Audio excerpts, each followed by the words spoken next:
trouver les outils et la démarche thérapeutique la plus adaptée à la problématique d'un côté, mais surtout à la personne, à ses valeurs, à ce qui est bon pour elle.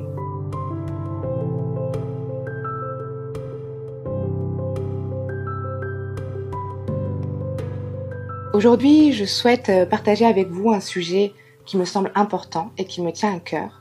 C'est le fait de faire une démarche thérapeutique et pourquoi cette démarche peut vraiment transformer votre vie. On pense souvent que pour faire cette démarche, pour demander de l'aide à un professionnel, il faut être dans une situation très désagréable, traumatisante parfois, ou être vraiment au bout du rouleau. Nous avons tous un jugement différent quant au mal-être que l'on ressent et la situation éprouvante dans laquelle nous sommes. Certaines personnes vont juger être dans une très grande souffrance et avoir besoin d'aide, et d'autres personnes vivant peut-être la même situation vont se dire « il y a bien pire dans le monde, je n'ai pas besoin d'aide et quelque part je ne mérite pas cette aide-là ». J'aimerais déjà vous poser une question. Vous est-il déjà arrivé d'avoir besoin d'aide ou ressentir le besoin d'aide ou de parler simplement à quelqu'un, mais de ne pas trop savoir quoi dire, comment faire et en parler à qui? Ou bien peut-être que vous avez déjà vécu des moments dans votre vie où vous deviez surmonter des obstacles qui pour vous semblaient insurmontables. Nous sommes des êtres humains et de ce fait, nous sommes des êtres de partage. Nous avons besoin des autres pour exister. Bien sûr, nous avons beaucoup de ressources en nous, et à bien des moments dans notre vie, nous nous sommes prouvés que nous étions capables d'avancer par nos propres moyens. Je pense que nous avons tous accompli, réussi, surmonté des obstacles difficiles. Et il est pourtant absolument naturel et très commun d'avoir à des moments de sa vie besoin d'aide, besoin de l'autre.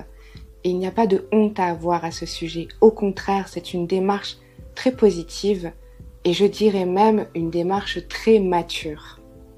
Aller mieux, faire une démarche de mieux-être, de bien-être, partir à la recherche d'une forme de compréhension de soi et des autres, peut être bénéfique bien sûr à soi-même et aussi aux autres, à notre entourage, à nos projets, à nos équipiers, à nos collègues. Faire ce travail sur soi, que ce soit un travail thérapeutique, un travail de coaching ou de développement personnel peut-être plus général, aura un impact aussi sur notre entourage et sur la société, sur le monde en fait. Il est aussi parfois difficile de se dire qu'on va adresser sa confiance, son intimité, des choses secrètes à une personne que l'on ne connaît pas. Et je suis tout à fait d'accord, je pense que le feeling et la confiance sont des notions très importantes dans toute démarche psychologique, thérapeutique de mieux-être. Il existe différents chemins en réalité vers le bien-être et l'épanouissement. Grâce à des outils tels que la PNL ou la psychologie cognitive et comportementale, on arrive en fait à faire équipe avec la personne et à aller déployer, développer, remonter à la surface ses propres ressources. Et c'est quelque chose qui est très respectueux pour la personne. Il n'est pas forcément nécessaire de tout dévoiler à la personne à qui on adresse sa confiance, à la thérapeute ou à la personne ou la professionnelle que vous allez voir. Il existe des méthodes et aujourd'hui on a beaucoup de chance que tout ça ait évolué pour surmonter des obstacles, surmonter des problématiques, atteindre des objectifs et déjà pouvoir les définir. Et il faut comprendre que c'est mon travail de faire en sorte que vous vous sentiez bien, que vous vous sentiez à l'aise dans ce processus, dans cette démarche thérapeutique.